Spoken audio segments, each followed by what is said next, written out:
Le ministère de l'enseignement préscolaire, primaire, secondaire et de l'alphabétisation s'est engagé résolument à travailler sur les questions d'eau, hygiène, assainissement dans les écoles. On a organisé la formation des enseignants et responsables administratifs sur l'eau, hygiène, assainissement dans les écoles. On est en phase d'amélioration des infrastructures et on a lancé la campagne, donc le volet renforcement des capacités avec la création et la formation des personnes qui animent les COGES, donc les comités de gestion scolaire et les clubs scolaires pour les élèves.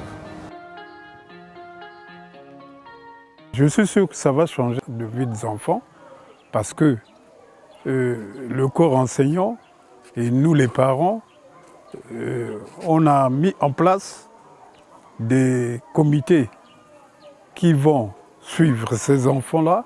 On a aussi mis des comités qui vont entretenir, prendre soin de ces latrines. Pour nous, tout ça, c'est un soulagement. Dans notre école, on a constaté qu'il y a eu un grand changement envers nos enfants. Les enfants, avant, ils mangeaient sans laver les mains. Avant, ils venaient sales. Ils faisaient des défécations à l'intérieur, derrière les salles de classe. Donc, il y avait de la saleté partout.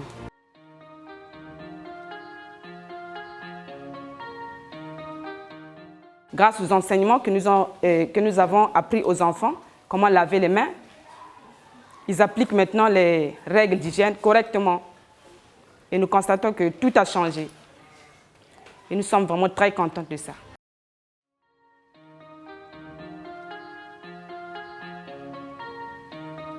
Nous travaillons ensemble dans cette approche et nous constatons qu'effectivement, un seul doigt ne peut pas laver la figure. Au moment où nous parlons, le résultat est très visible. La collaboration est proche. Le gouvernement élabore la politique. Dans ce cas de figure, ils ont mis en place un guide de promotion de bonnes pratiques d'hygiène de santé en milieu scolaire que nous sommes en train d'exécuter. Et la mise en place des clubs d'hygiène obéit par rapport à ce qui est retenu dans ces guides que l'UNICEF a soutenu pour la vulgarisation et a mis les moyens pour que cela soit vulgarisé dans les différentes écoles et au niveau communautaire avec les associations des parents d'élèves.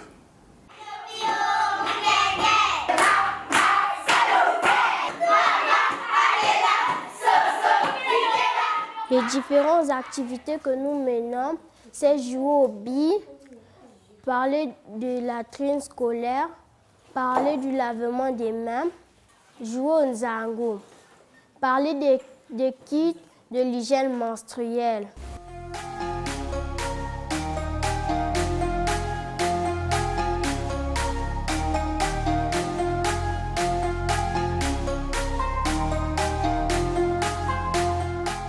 Pour cette année 2022, l'UNICEF, les partenaires de mise en œuvre et le gouvernement ont travaillé beaucoup plus dans le cadre du développement des capacités des acteurs des écoles. Au-delà de la mise en œuvre des infrastructures dans les écoles, c'est-à-dire la construction de points d'eau, de toilettes séparées, qui inclut la gestion de l'hygiène menstruelle et les dispositifs de lavage des mains, on est resté beaucoup plus sur le développement des capacités des comités de gestion pour nous assurer que ces comités de gestion peuvent entretenir, faire opérer, nettoyer et assurer une gestion correcte et un service adéquat à ces enfants. Pour que ces enfants, ils sentent qu'ils sont les acteurs de changement. Et grâce à ça, qu'est-ce qu'on a vu?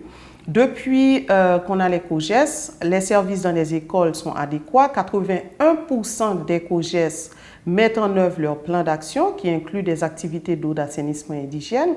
Et grâce au club scolaire, on a vu l'établissement de la routine du lavage des mains et on a vu aussi une pratique où on a une durabilité de ce changement qui est lié au lavage des mains dans les écoles.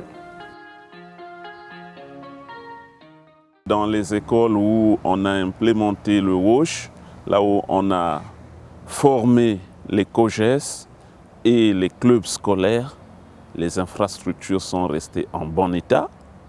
et la fréquentation, le taux d'assiduité des enfants a augmenté. On se rend compte qu'il y a une différence de fréquentation et des résultats scolaires.